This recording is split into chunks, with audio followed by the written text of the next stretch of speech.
As we have heard, Severus Snape has been accused of crimes against the former students of Hogwarts that have tarnished his reputation as an educator and as a functioning member of society.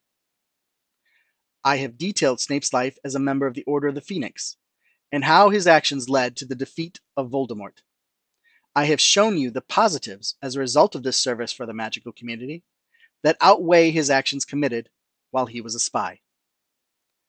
I have also demonstrated to those who oppose Snape that sometimes the fate of the many must be held above morality in individual cases, especially in such cases where no significant lasting trauma has occurred.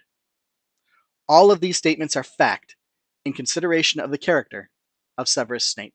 These claims may be important, but there must also be a consideration about the distress and turmoil that occurred in Snape's childhood, adolescence, and adulthood. How can we understand a man without assessing the true weight pressed upon his character? How can we begin to debate the decisions he made without establishing a proper respect for all his suffering? Snape began his life submersed in an abusive household. His father was dangerous and regularly inflicted mental and physical harm against Snape's mother. He also did not have a high opinion of the magic that Snape acquired from his mother, which led to feelings of guilt and unbelonging. He was essentially unaccepted in his own household, set on the path of loneliness before he even began to interact with his peers. His only hope was that Hogwarts might be his welcoming salvation. But he only received more persecution and discrimination, this time in the form of extreme harassment. Let us not forget the suffering Snape experienced in his years at Hogwarts at the hands of James Potter and Sirius Black. Specifically, the act Snape considers the worst moment of his life, where he was dangled upside down in front of his peers, revealing all beneath his robes, only to be further taunted for his drab appearance, the result of his poor economic status. Think if your own children were treated this way, left embarrassed in front of the entire school with no repercussions from the administration, the damage and insecurity they might face with no support system. And yet still, through all this suffering, Snape manages to not only survive, but create a career and representation for himself, even if it might be at the wrong hands.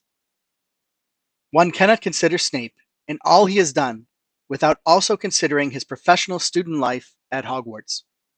Here stands a man that was treated as if he were nothing at home and at school. Even when his gifts began to show, he was still not remembered or revered by his professors and was left to navigate his adolescence without any guidance. Even though he had entered a school where his kind was supposed to belong, he was still ostracized and ignored just as he was at home. And yet, his abandonment and loneliness seemed to have no end. Even in his adult life, which we have discussed in full, shows his suffering.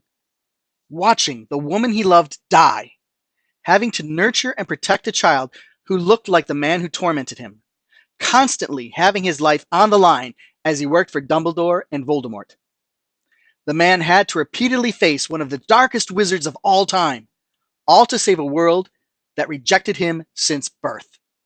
How can we convict a man who has already faced so much suffering?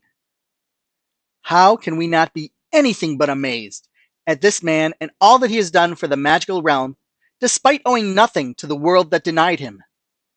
I entreat you to be the end of his suffering.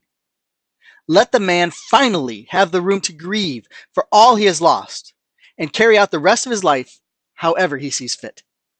Have mercy on this man who is one of the only reasons Voldemort no longer reigns. Do not cause this man any more pain.